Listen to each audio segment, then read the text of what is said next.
अल्हम्दुलिल्लाहि रब्बिल आलमीन वल आक़िबतु लिल मुत्तक़ीन वस्सलातु वस्सलामु अला अशरफिल अंबिया'i वल मुरसलीन व अला आलिहि व सहबिहि अजमईन व बाद। अऊज़ु बिल्लाहि मिनश शैतानिर रजीम।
होते नहीं चेंज करना, पैन चेक कर लो जरा, होते नहीं चेक करना, जान दे। रब्बि इश्रह ली सदरी व यस्सिर ली अमरी वहलुल उक़दतम मिन लिसानी यफ़क़हू क़ौली। तमाम किस्म की तारीफ़, तस्बीह, तमजीद, तकबीर, ताज़ीम अल्लाह तबारक व तआला की ज़ात के लिए है। वो अल्लाह अल्लज़ी हुवा खालिकुना व राज़िकुना मालिकुना व हाकिमुना वलीयुना नसीरुना मकसूदुना मतलूबुना महमूदुना व मदऊना। दुरूद व सलाम प्यारे पैगम्बर मोहम्मद इब्न अब्दुल्लाह अल अरबी अल कुरैशी अल हाशमी की ज़ात पर। वो नबी अल्लज़ी हुवा अहसनुल खल्क़ी व अजमलुल खल्क़ी व अकमलुल खल्क़ी व अकरमुल खल्क़ी व आज़मुल खल्क़ी व अशरफुल खल्क़ी व अनवरुल खल्क़ी व अरफ़ाउल खल्क़ी सल्लल्लाहु अलैहि वसल्लम की ज़ात गिरामी पर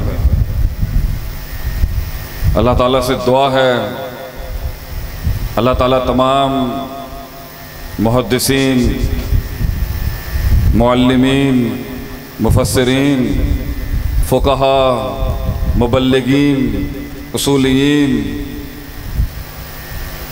मुबल्लिगीन, जो भी दावत के मैदान में ज़िंदा हैं या गुज़र गए, उन्हें अपने हिफ्ज़ व अमान में रखे, ऊंचा मकाम अता फ़रमाएँ। अस्सलामु अलैकुम व रहमतुल्लाहि व बरकातुहू। और मैं थकिया ना भाएं इन्ना सफ़र करके, थानू की होया है? अस्सलामु अलैकुम व रहमतुल्लाहि व बरकातुहू।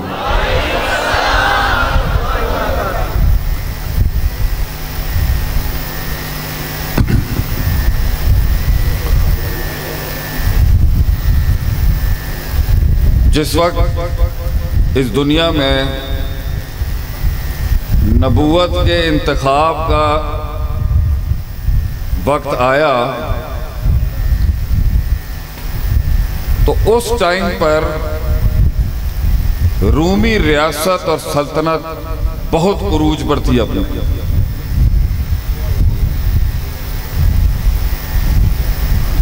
मशरिक में फारस, द पर्शियन एम्पायर, वो इस मेराज पर थी, चाहे मैनेजमेंट साइंसेस हों, आर्किटेक्चरल डिज़ाइंस हों, वॉरफेयर स्ट्रेटेजिक मैनेजमेंट हो, फ़लसफ़ा हो, कोई फ़नून, कोई फ़न, कोई इल्म, कोई तबका, कोई फैसेट, कोई फैकल्टी नहीं थी, कोई कुलिया नहीं था जिस पर यह रियासतें कायम नहीं थी और अपने उरूज और अपने मेराज पर थी फारसी हुकूमतें और रूमी हुकूमतें। और मिस्री जो थे उनका तो इतना दिमाग खराब हुआ हुआ था कि उन्होंने जिस तरह की रियासत कायम की हुई थी वो नेड़े ही नहीं लगने देते थे अपने आप को किसी के, कि उस जमाने में उस पत्थर को जिसके साथ इन्होंने एहराम मसर बनाए हैं, व्हील इजाद ही नहीं हुआ था, पुली का कॉन्सेप्ट ही नहीं था, और इन्होंने इतने इतने बड़े पत्थरों के साथ वो द पिरामिड्स ऑफ इजिप्ट जिसे कहते हैं, ये एहराम मिस्र बना दिए। अजीब लोग थे ये, अजीब ताकतें थी उस टाइम पर इनकी। लुगत पर, इबारतों पर, फलसफे पर यूनान ऐसा गालिब था उस टाइम पर कि आपकी सोच बैठ ही नहीं सकता था कोई इनके साथ। Literature, you talk about any aspect, इतनी बड़ी बड़ी जिन रियासतें थी ये उस टाइम पर, सुपर पावर से, वर्ल्ड ऑर्डर थे ये उस टाइम के। लेकिन अल्लाह ने उनकी जाहिरियत की ताकत और जमाल और कमाल को देख के नबी का इंतखाब नहीं किया उन्होंने। नबूवत ना रूमियों को मिली, ना फारसियों को मिली, और ना ही मसरियों को मिली, क्योंकि यालमुन ज़ाहिरन मिनल हयात दुनिया, जाहिर तो दुनिया परस्ती का बड़ा जाहिर तुझे समझ में आता है, अल्लाह फरमाता है वहुम अनिल आखिरति हुम गाफिलून, मगर बातनी हुसन जो है किसी तहरीक का, किसी जिस्म का जो बातनी हुसन है, जो रूहानी हुसन है उसका, उससे अक्सरियत इंसानों की गाफल है। अल्लाह ने जाहिर देख के नबूवत नहीं दी किसी को। और ये जो जजीरा अरब था, अरेबियन पेनिनसुला, ये तो इतना पिटा हुआ इलाका था उनकी नजर में कि ना फारसी इसको फतह करते थे, ना रूमी फतह करते थे। कहते थे ऐसी हाथ ही नहीं पाना है रहना, ना इसमें जमहूरियत है और ना ही इसके अंदर कोई आमरीयत है, ना बादशाह था अरब का उस टाइम पर, और ना ही कोई वहां प्रेसिडेंसी का निजाम था, वहां थे कबाइल। तो जिस दी लाठी और पैंस, ताकत म्यार था वहां पर हक का, और कोई सिलसिला नहीं था जिस पर बात हो सकती थी। मेरी मर्जी है, मैं घोड़े दौड़ा दूंगा तेरे कबीले के ऊपर। इन लोगों के अंदर जो मुस्तकिल किसी मकाम पे रहने के आदी नहीं थे, जिन्हें नोमैड्स कहते हैं, हम खानाबदोश, थोड़ा अरसा कहीं पे कंज्यूम किया, खाया, तो फिर अगली जगह पे जाके डेरा पा देंगे अपना। ऐसे लोगों के अंदर अल्लाह ने कायनात का सबसे अकमल, आला, अशरफ, अनवर, अरफा, आजम, अहसन इसम तब्दील के जितने सीगे मेरे नबी पे कुर्बान किए जाएं कम है। The best man ever to walk on, पूरी कायनात का रहती दुनिया तक कायदे आजम उस दौर का और आज का रहबर आजम अगर मुंतखब हुआ तो वह सरजमीन अरब से हुआ। तो वैलुल लिल अरब की बातें करने वालों को हमारा पैगाम है कि कुछ तो होगा ना उनकी सकाफत के अंदर, उनकी रिवायत के अंदर, उनकी दरायत के अंदर के अल्लाह ने उनके नबी का इंतखाब किया। हजार बुराइयों के बावजूद भी कुछ तो ऐसी बुनियादी उस बागीचे में कुछ तो ऐसी खाद होगी ना जहां पे नबूवत ने पलना था। नबूवत की परवरिश उस मकाम पे होनी थी, कोई तो खासा होगा उसका। जितनी गलतियां भी ये कर रहे हैं आज और कल या कभी भी करते हो, कुछ तो उस सरजमीन का खासा होगा जब नबूवत ने परवरिश करनी है और ऐलान जंग गर्दनी है दुनिया के हर ऐवान के खिलाफ। इन्ना अल्लाह नज़र अला कुलूबिल इबादी, अल्लाह ने इंसानों के दिलों पे नजर की, फवजदा कल्बा मुहम्मदिन खैर कुलूबिल इबाद। पूरी कायनात में अगर किसी सीने को अल्लाह ने पसंद किया तो वो मोहम्मद अरबी का सीना था सल्लल्लाहु अलैहि वसल्लम। वन मैन, एक अकेला चाहता तो इतनी बड़ी ठहरी, अकेला ही काना तो उम्मत वाहिदा था मेरा नबी। और ये इंकलाब जो मेरे नबी के मुबारक वजूद से इस दुनिया में आया, अकेला भी हो सकता था, अल्लाह चाहता अकेले नबी से इस इंकलाब को और तौहीद को नाफिज कर देता दुनिया के अंदर, लेकिन अल्लाह ने अपने फैसले, अपने डिजाइन और अपने फॉर्मेट के तहत नबी के लिए बाजू चुने, टीम दी आप सल्लम को अल्लाह ने, साथी दिए, निजाम बनाने के लिए इनफरादियत का इंतखाब नहीं किया, इज्तिमाइयत की बात की अल्लाह ने, जमात दी आप सल्लम को अल्लाह ने। और उसके बाद फिर नजर की अल्लाह ने इंसानों के दिलों के ऊपर, तो सबसे अच्छे सीने अल्लाह ताला को इस दुनिया के अंदर, जिसने इस अजीम तहरीक और इस अजीम तौहीद के नारे को मैनिफेस्ट करना था दुनिया के अंदर, अल्लाह को सबसे अजीम और सबसे पाकीज़ा दिल जो मिले वो मिले सहाबा को। नबूवत अरबों में आई ये एक खासा है, लेकिन सोहबत नबी सिर्फ अरबों से खास नहीं है, वो चारों सिमतों से आई है आप सल्लम से जुड़ने के लिए। फारस के एक सूबे का नाम था, उस सूबे का नाम था जी, युकालु लहू जी। अस्फहान के सूबे में एक इलाका था जी, वहां से सलमान फारसी अपनी सरदारी की गद्दी छोड़ के आए, और दीनी गद्दी भी थी और सियासी गद्दी भी थी उनके पास। उनके वालिद साहब रूहानी पेशवा भी थे उस कौम के, मेगनिज्म और ज़ोरास्ट्रियनिज्म के मजहब के मजूसी जो थे उस दौर के, और आप सियासी गद्दी के भी मालिक थे वहां पर।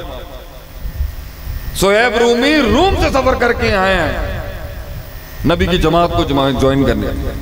बिलाल रज़ी अल्लाह अन्हु हबशा से ताल्लुक रख के अल्लाह ने नबी की सोहबत के लिए जो बंदे चुने हैं, खुद चुने हैं।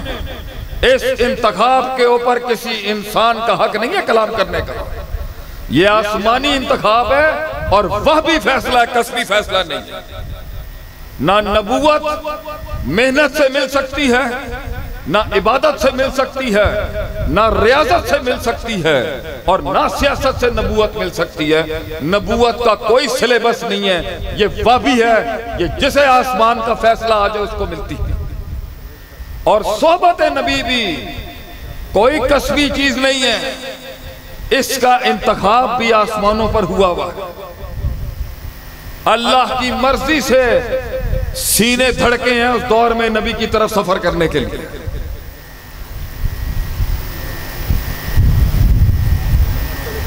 और मिलके आप सल्लम के इन बाजुओं ने मिलके, मुट्ठी भर लोग थे, मुट्ठी भर, कलील, 3 बर्रे आज़मों पे अपना झंडा लहरा दिया उन लोगों ने। और हम समझते हैं कि सिर्फ मिलिट्री एक्सपेडिशंस, जिहादी नज़म के अंदर उन्होंने इलाकाई कॉन्कर करने में, फतूहात के तहत नहीं। मैंने अभी एक किताब पढ़ी अरबी के अंदर, उसका नाम है अल इदारा फी दौर अल इस्लामिया या फिर दौर नबविया। नबवी दौर में कितने डिपार्टमेंट स्टैब्लिश किया आप सल्लम ने? 30 से ऊपर डिपार्टमेंट्स थे जो नबी सल्लम के सिस्टम में स्टैब्लिश, 30-35 इदारे थे जो चला रहे थे,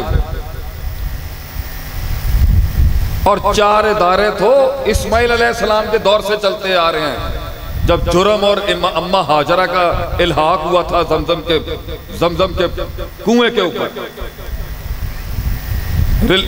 हाजियों की खिदमत, पानी की नकासी, पार्लिमानी फैसले और जंग जिसे हम कहते हैं लिवाया, ये 4 डिपार्टमेंट तो इस्माइल अलैहिस्सलाम के दौर में थे। तो नबवी दौर के अंदर तो crisis management, human resource management,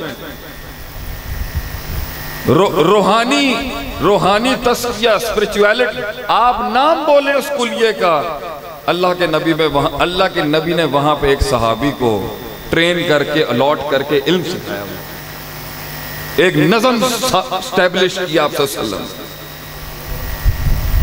इस पैगाम की जो आसमान से आया है इसकी तशरीह और तफसीर करने के लिए एक अलहदा बेंच तश्कील दी आपने, जजेस की और काजियों की अलहदा बेंच तश्कील की आपने,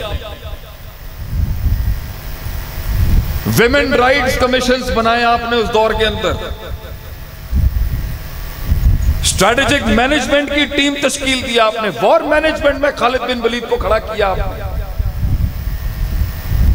इक्तिसादियात के अंदर आप सल्लम ने वहां पे कदावर हस्तियां खड़ी की और साहबा ने इल्म सीखा आप सल्लम। खैर और शर के बीच में फैसला तो आसान काम है। इमाम इब्न तैमिया रहमतुल्लाह फरमाते हैं लैसल आकिल अल्लज़ी यअलमुल खैरा मिनश्शर, शर और खैर का मुआजना करना कोई अकल की बड़ी मिराज नहीं है। वलाकिन्नल आकिल अल्लज़ी यअलमुल खैरा मिनल खैरैन व शर्र मिनश शर्रैन, जो दो खैरों में से बड़ी खैर उठा सकता है और जो दो शर में से छोटे शर को समझ सकता है और बड़े शर को, ये बड़ा आकिल है। मुआज़ने सिखाने की बेंच सिखाई आपने, बच्चों की तरबियत के डिपार्टमेंट्स बनाए हैं, उस पर साहबी अलॉट किए आपने। अगर जंग तीर से है तो तीर अंदाज खड़े किए और अगर जंग अशार से है तो शायर खड़े किए आप सल्लम ने मुकाबले के अंदर। हसन बिन साबित लीड कर रहे हैं वहां पर लिटरेचर और बलागत की टीम को। कुरान को हिफ्ज करने के लिए अलहदा बेंच तश्कील दिया आपने ज़ैद रज़ी अल्लाह अन्हु के थ्रू।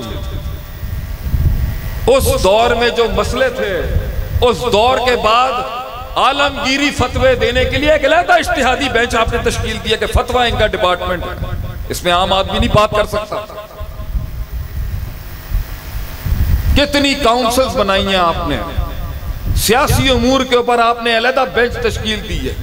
वही बेंच 9 रुकनी औस और खज़र, 5 अंसार और 4 मुहाजिरीन की बेंच के साथ हजरत उमर ने अपने दौर में बेंच तश्कील दी है। एक बहुत बड़ा मसला आ गया एक दौर के अंदर।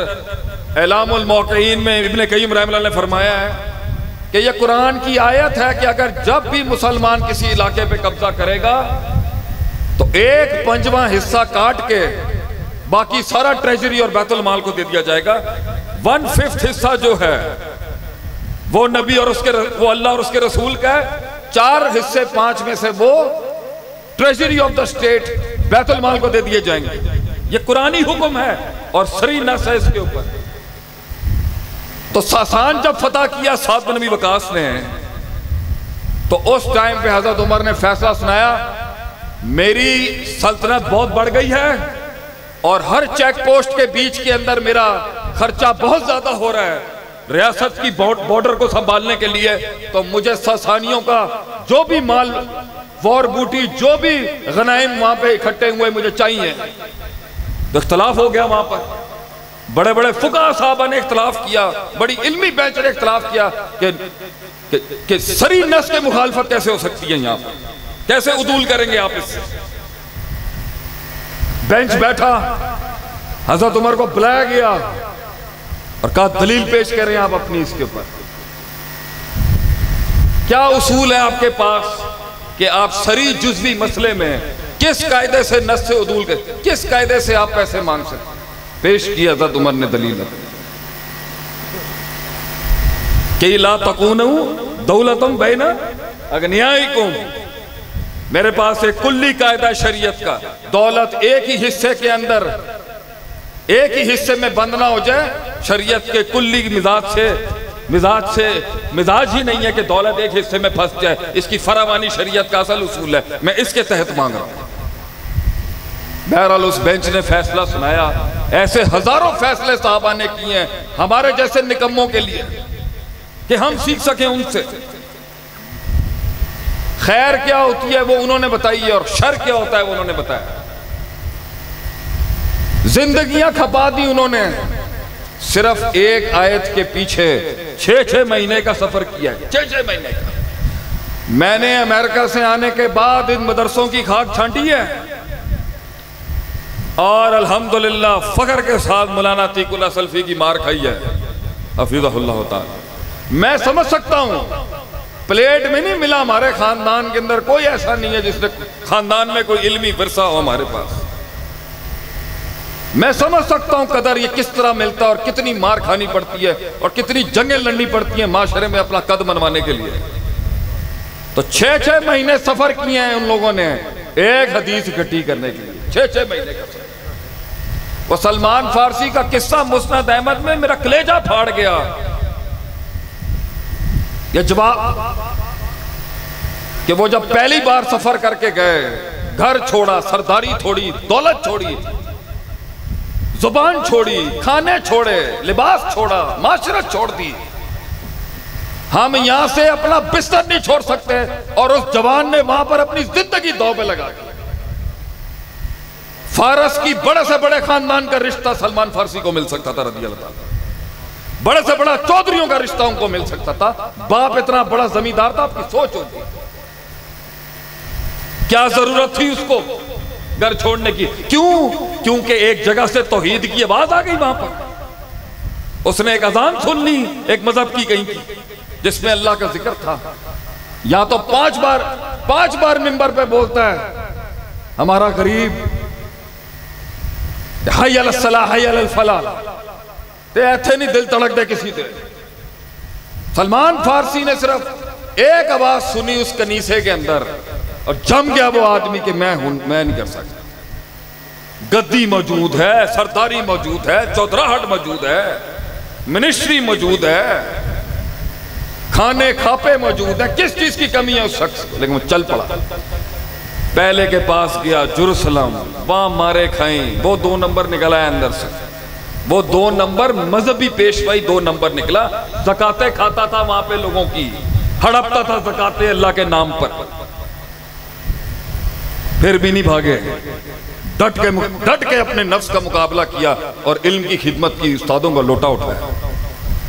वो फौत होने लग गया, पूछा हुण मैं किथे जावां, मैं तो इन्ना सफर काट के आया इल्म सिखण वास्ते।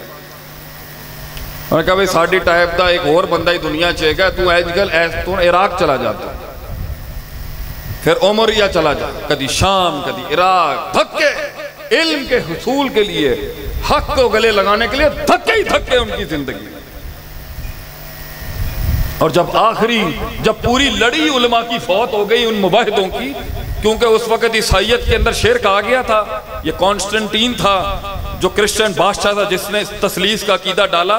तो ये बचे कुचे जो उस टाइम के भाभी थे उस दौर के, वो कोई यमन में बस गया। वो जो किस्सा था कि वो बच्चा जादू सीखने के लिए भेजता था, तो वो वहां जाता था तो तौहीद सीखता था राइब से। ये भी हिजरत वहीं से हुई हुई है और ये फारस की हिजरत भी यहीं से हुई हुई है, क्योंकि उस दौर में एक ईसाई बादशाह था कॉन्स्टेंटीन। उसने शिर्क मुतारफ कराया और मुबाहिदों का कत्लेआम करा दिया। तो ये हिजरतें करके कोई वहां बसा हुआ है, कोई वहां बसा है, कोई मदीने के करीब है, कोई कहीं। ये 4-5 लोग, तौहीद की सिर्फ 4-5 चिराग जल रहे थे उस टाइम पर। तो जब सारे चिराग बुझ गए तो किसी उस आखिरी मरने वाले आलिम ने उनको कहा कि हुन एक आखिरी नबी आएगा तो आखिरी उम्मीद है इस दुनिया की, बस। तो उसकी कमर के बीच में एक मोहरे नबूवत होगी, कुछ पहाड़ी इलाके में आएगा, सदका नहीं लेगा, हिबा ले लेगा, तोहफा कबूल कर लेगा, मगर सदका ज़कात नहीं लेता नबी अलैहिस्सलातु वस्सलाम। तो बंदा कहे यार मैं बंदा तो दिमाग कहे कि मैं what should I do now. मैंने बाप का घर छोड़ा, मैंने दौलत छोड़ी, मैंने सरदारी छोड़ी, मैंने पैसा छोड़ा, मैंने सियासत छोड़ी, मैंने ताकत छोड़ी, मैंने प्रोटोकॉल्स छोड़ दिए, ये डाले छोड़ दिए, ये लैंड क्रूजर छोड़ दी, सब कुछ बूते मार के आ गया मैं ते पिंडा थावां ते आ गया मैं इलम पढ़न वास्ते। जिथे मैं जाना उथे मौलवी मर जाता। मतलब बंदा कहता अकीदे दी कमजोरी ना आ जाए बंदे के अंदर, यार मैं जिथे जाता तो उस्ताद ही मर जाता है मेरा। अब पूरी लड़ी फौत हो चुकी है अब अहले हक की। तो बंदे को बस दिल में नहीं आता यार हूं मैं घर जाऊं, I should go back home, you know. बहुत हो गया है, बहुत एडवेंचर हो गया है, बड़ा इंकलाब हो गया, अब क्या करना है? सीख ली जुरजानी, पढ़ ली हदीसें, हो गया, बस ठीक है घर जाए। अब बड़ा इनकलाब लैके आएगा तू, है बड़ा इनकलाबी है ना तू। तो बेचारों ने, अल्लाह बख्शे ने, मजदूरी शुरू की कि मैं 4 पैसे इकट्ठे करके मदीने चला जाऊंगा। ऐ होंदा जज्बा, मर मिटन वाला जज्बा। जानते भी नहीं कि सबसे बूढ़े साहबी हैं ये, सदियां इंतजार किया सिर्फ दीदारे नबी के लिए, सदियां। तेरी तो आंख वहां पहुंच नहीं सकती, उन्होंने आंखें पत्थर की कर ली सिर्फ नबी को देखने के लिए। ये चमड़े की जीभ से कसीदे पढ़ना अजमतों के बहुत आसान काम है, खून देना पड़ता है तरीकों के लिए, खून। तो जिस दर मेरा कलेजा फट गया ना, वो हदीस पढ़ते हुए मेरा कलेजा फट गया उस टाइम पे, क्योंकि हम भी मुसलमान जज्बाती आदमी, जज्बाती होता है, उसूल ज्यादा ना पढ़ाए हमें। दीन जज्बातों पे खड़ा है, मिजाजों पे खड़ा है दीन। नहीं समझ आई, नहीं समझ आई। इसी तरह इस्लाम फैला है कि नहीं समझ आई भाई मैनू गल। इस्लाम फैला ही इनकार के ऊपर है कि मैं नहीं मानता। जिस इंसान में ताकत इनकार नहीं, उसमें कैसे गुफ्तार में ललकार होगी उसके। जो इनकार, मर्द का हुस्न ही यही है कि वो इनकार करता है माशरे में बैठ के, मैं नहीं करता। आजकल तो पता नहीं मुंडे भी माड़े हो गए ने, लेले बन गए ने साडे बच्चे आजकल। तुसी साडे प्यो को आओ, तुहानू सीधा करके रख देंगे। मैं पूछा ना भट्ट साहब नू 70 की उम्र के अंदर, तू बंद कर क्यों मरवाएगा मैनू? असी तो 70 की उम्र देर भी उन्होंने पूछिए ना भट्ट साहब, तुहाडे कोलों कदी कोई गलती हुई है? माशाअल्लाह बाबियां दा अज भी जुमला है, पुत्र तू ही गलत हो सकता है, असी तो अज भी ठीक है। ऐ होंदी है सर्टेनिटी, यकीन। आजकल के मुंडे ने ना बिल्कुल लेले हो गए ने, इन्होंने कार किस तरह चलाने ने। कब्बापन लैके आ अपने अंदर, अगर तू काफले दे काफले चलाने ने।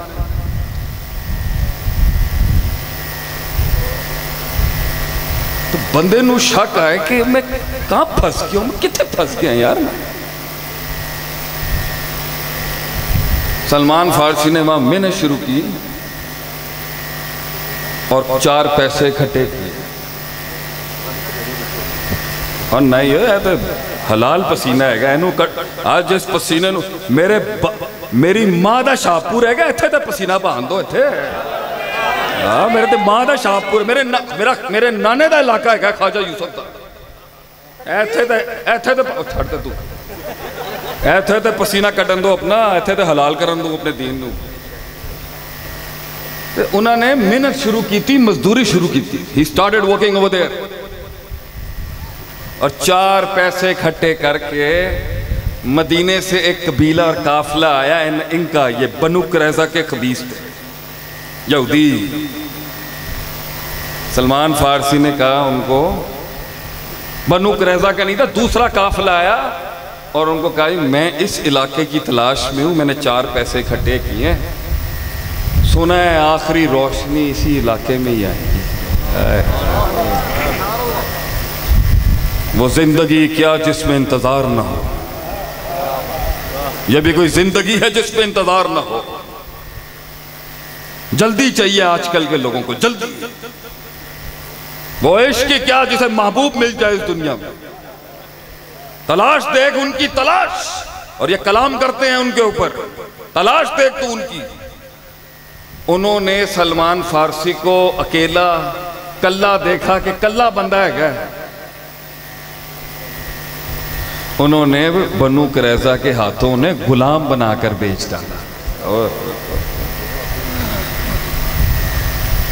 बेटा चौधरी ही जान सकते हैं ना चौधरियां का गम की होता है। गद्दी बड़ी थी, हम समझ सकते हैं उस सहाबी की तकलीफ क्या है। छोटे मोटे घर से नहीं आया था, बड़ा चौधरी था अपने इलाके का, बड़ा नासी हो। और अरब उस दौर का उसूल है, गुलामी मिलती बदनसीबियों से है, छुड़वाने के लिए दमड़ी देनी पड़ी, नोट चाहिए छुड़वाने के लिए। गुलामी से आज़ादी नहीं मिल सकती उस दौर, पैसा चाहिए। सदियां गुजर गई, सलमान फारसी बनु कुरैजा के उस सरदार के घर पे गुलामी की नौकरी के अंदर पत्थर के हो गए बेचारे, आंखें पत्थर की हो गई। सुना था कुछ हवाओं से सुना था कि सैयदुल कौनैन कोई सैयदुल अंबिया आएगा इसी मदीने की वादी में। तो एक दिन दरख्त पे चढ़े हुए सलमान फारसी दरख्त पे चढ़े, खजूरें उतार रहा बेचारे। उम्र गुजर गई है मगर महबूब नहीं मिला बेटा। सिर्फ फारस के अंदर एक दिन खेतों पे जाते हुए एक आवाज आई थी, पुत्र तुझे 5 बार आती है और तू नहीं जाता। उसे एक आवाज आई और उसने अपने 50 साल देती है उस इंतजार पे। एक आवाज सुनी थी और चाहते तो अपनी आवाज का कत्ल करके बैठ सकता था, लेकिन फितरत फाकिम वजहकल्दीन हनीफा फितरत अल्लाह अल्लती फतरन नास अलैहा। फितरत ने उस दिन कबूल किया, चाहे आगे मंजिल का है या मकाम है, यानी फितरत ने कबूल किया। तो वो आया, उसका कजन ने आके जब कहा ना उस सरदार को, वो कुबा में पार्टी आ गई है, वो इंकलाबी पार्टी कुबा में आ गई है जो नबूवत का दावेदार है इस पूरे सिलसिले। तो जज्बात इस तरह जिस्म में दौड़े कि सलमान फारसी भूल गए कि मैं गुलाम हूं और अपने मालिक से ज्यादा जल्दी घुस के करीब में पूछा, कौन आया, कौन आया। जालिम ने सलमान फारसी की गाल पर थप्पड़ रसीद कर दिया। जा पीछे हट, औकात से रह अपनी, बड़ा आया सवाल करने वाला सामने। गए, छुप के गए, इधर उधर से गए। पहली तो पूरी हो गई है, मदीने में आ गए। दूसरी पूरी है, मैं चेक ले लूं ज़कात लेते हैं नहीं लेते हैं। इतना सा टेबल थोड़ा सा तैयार करके ना खाना खूना लेके गए आप सल्लम की खिदमत में, कहा ये हदिया, ये सदका है। आप सल्लम ने अपनी जमात को दे दिया। बड़े गरीब, बड़े कमज़ोर लोग थे जमात में। आपने कहा आप इन्हें दे दें, हम सदका नहीं लेते। क्या दूसरी भी पूरी हो गई। चेक, दिल की धड़कनें तेज हैं। इमामुल इनकलाब, इमामुल अंबिया सामने खड़ा, लगन देखें आप। लगे कहते हैं ना किस तरह राज किया 3 बर्रे आज़मों पे।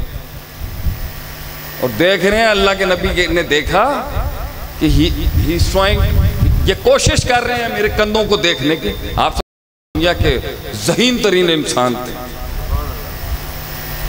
समझ गए आप सल्लम ये क्या देखना चाह रहे हैं। आपने अपनी पोशाक उतारी और सलमान फारसी को अपनी 2 कंधों के बीच देखने की इजाजत दी। और वहां छुपी थी तेरे नबी की मोहरे नबूवत, जिसपे वो मोहरे नबूवत के इसके बाद कायनात में नबूवत के लिए कोई क्वालिफाई नहीं कर सकता। ये आखिरी है, खत्म लग रही है इस सिलसिले के ऊपर। और ये देखने के बाद 50 या जितने सालों का वो जो जिगर के अंदर दर्द था वो फट पड़ा आंखों से, आंसुओं के दरिया बहा दिया और दिल फट गया उनका रोते रोते। और उन्होंने वो हम समझ सकते हैं क्या कुछ नहीं होगा उस सीने में। रोज वो मर्द छुपाता होगा अपनी तकलीफों और दर्द को कि मैं यहां आया वक्त क्यों। वो जिंदगी क्या जिसमें कलेजों के अंदर तूने राज ना छुपाए। वो जिंदगी क्या जिसके अंदर तूने कलेजे के अंदर बड़े बड़े राज ना छुपाए उन लोगों के। लाजिम था मैं नाम ले लेता उनका, ज़र्फ था इसलिए जुबान को लगाम देते।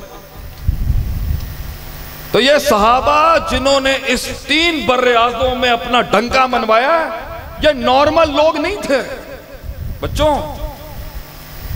ये अगर नॉर्मल लोग होते तो ये नॉर्मल काम करते। इन्होंने सुपर नॉर्मल काम किए हैं। इनके शागिर्दों ने ऐसे ऐसे काम किए हैं। स्पेन में एंट्री मारी, किश्तियों को आग लगाई दी, जानदार रास्ता ही नहीं है, चलो आगे। डर ही नहीं था उनमें। नबी अकरम सल्लल्लाहु अलैहि वसल्लम ने एक हदीस सुनाई, लेट तो नहीं हो रहे हैं, मैं तो गर्म हो गया हूं। इंजन गर्म है मेरा।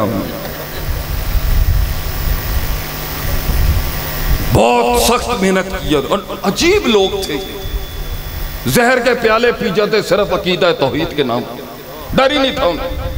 हम तो नाम के हैं शायद, इतना एतमाद था उन्हें अल्लाह की जात में, घबराए नहीं वो किसी जगह के। घबराए भी बशरी तकाज़ों के साथ जो भी हुआ है, लेकिन मैदान फतह किया। और उनकी सारी जिंदगी को अल्लाह ताला ने सारे मसाइल के बावजूद, सारे इख्तलाफात के बावजूद, जो उनमें नोक जोक हुई, जो हुआ, जितना डिसएग्रीमेंट हुआ, छोटा हुआ बड़ा हुआ,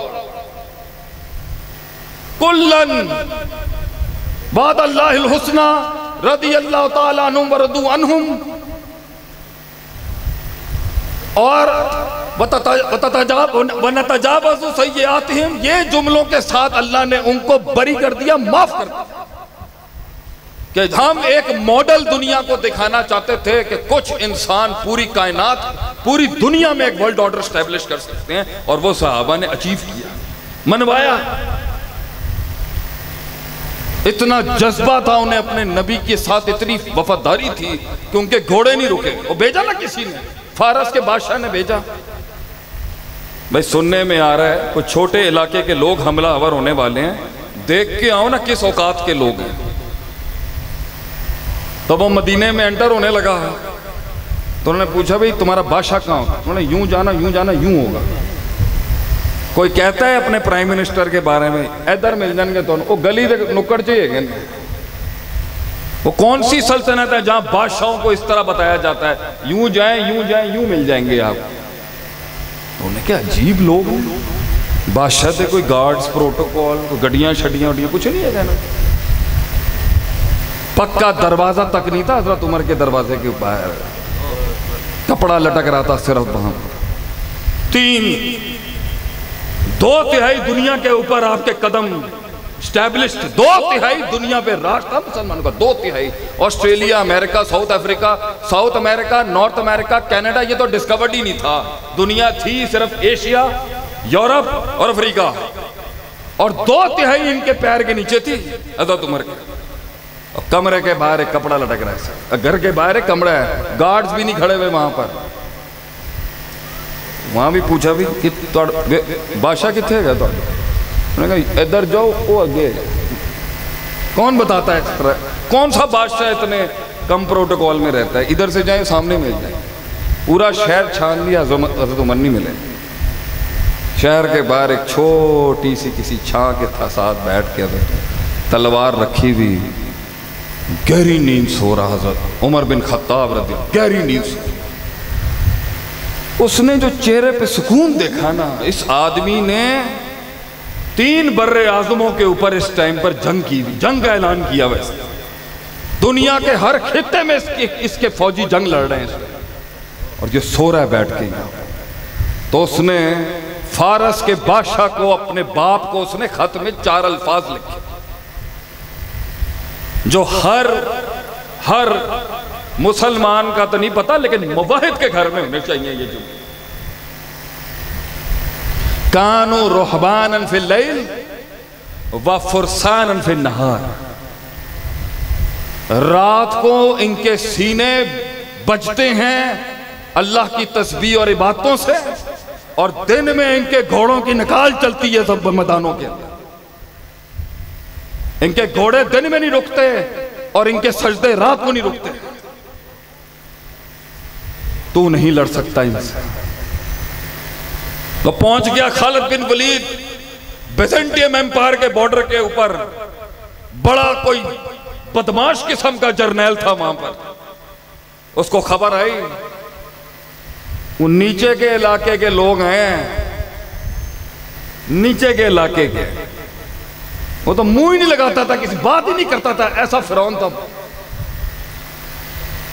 तो जो उनका बड़ा है बुलाओ उसको। खालिद बिन वलीद ने, खालिद बिन वलीद सहराओं के खाना बदोशों से एक आदमी आ रहा है, वर्ल्ड सुपर, उस दौर के अमेरिका की रियासत के कमांडर चीफ से बात करने के। तो उसने जुमले दिए तंजिया जुमले दिए उसने। तुम आए हो, छुपकली खाने वाली कौम बात करने आई हमसे। कहते हैं ना, सवाल जिस अंदाज में हो जवाब उसी अंदाज में करना चाहिए। खालिद बिन वलीद ने कहा, नहनु कौमुन, हम वो कौम हैं जिन्हें खून पीने की आदत है। खबर आई है तुम्हारे खून बहुत मीठे हैं, खून पीने आए हम, तुम्हारा खून। मर गया वो, अपनी सीट पे ही हिल गया वहां पर, उसके कलेजा फट गया मिजाज देख के सिर्फ, कि अगर मिजाज ये है तो पीछे क्या जिन लेके आया होगा ये लड़ने के लिए। मिजाज देखे इस आदमी, एटीट्यूड था उन लोगों का, मिजाज था। आप सल्लम खत में लिखते थे, मिजाज लिखते थे, अस्लिम तस्लिम, गल खत्म। दो लफ्जों में कहते हैं ना, धमकी भी ऐसी हो कि लफ्जों, कम लफ्जों में धमकी होती थी मुसलमानों के। एडे बड़े बड़े लेक्चर्स नहीं होते सी उन्होंने। अस्लिम तस्लिम, सलामुन मन तबाल हुदा, सलाम उस पर है जो हिदायत की पैरवी करे, कबूल कर ले बच जाए। मिजाज देखें, इतने से हैं, ललकार देखें, छोड़ा ही नहीं कुछ। साद बिन अबी वक्कास को खत लिखा हजरत उमर ने कि अगर मुझे तुम्हें मेरा ये खत मिस्र के बॉर्डर में एंटर होने से पहले मिले तो बॉर्डर में मिस्र में दाखिल ना हो, वापस आ जाए। लोग थके हुए हो सकते हैं, बहुत मसाइल होंगे, मिस्र में एंट्री ना करिए। साद बिन वक्कास को खत मिला, मिस्र के बॉर्डर के दाखिले से पहले मिला, इजिप्शियन बॉर्डर से पहले। साद बिन वक्कास जानते थे क्या खलीफा वक्त ने क्या कहा होगा। उन्होंने खत ही नहीं खोला, लगा घोड़े चलाओ यहां से आगे, खत वहां जाके खोलेंगे, मुझे पता है खत में क्या आया होगा। शौक था उन्हें अपने नबी का पैगाम पहुंचाने का आगे तक। ऐसी हुकूमतें कायम की उन्होंने, बगैर किसी खौफ के औरत सफर करती थी उस दौर के अंदर। और अला मिनहाज नबुव्वा है ही यही मनज कि फिर एक दौर आएगा कि औरत सफर करेगी और भेड़िया भी उस पर हाथ नहीं डाल सकेगा, और मुसलमान औरत पे एक भेड़िया हाथ नहीं डाल सकेगा। इतनी खैर वो लेके आए उम्मत के लिए। वलैसा फिल उम्मती का सहाबा फिल फज़ली वल मारूफ़ी वल इसाबा, कोई नहीं है इस उम्मत में उनके जैसा, ना फजल में, ना मारूफ में, ना उनके इसाबत में कोई टक्कर का नहीं है उनके। व शाहदुल मुख्तारा व आयनुल असरार वल अनवारा, उन्होंने वो देखा है जो तुम नहीं देख सके, और उन्होंने वो मदद की है उस दीन की जो तुम नहीं कर सकते। कट गए वो इसकी हिफाजत के लिए कि एक कतरे के अंदर भी बिदत की मुशारकत ना हो सके।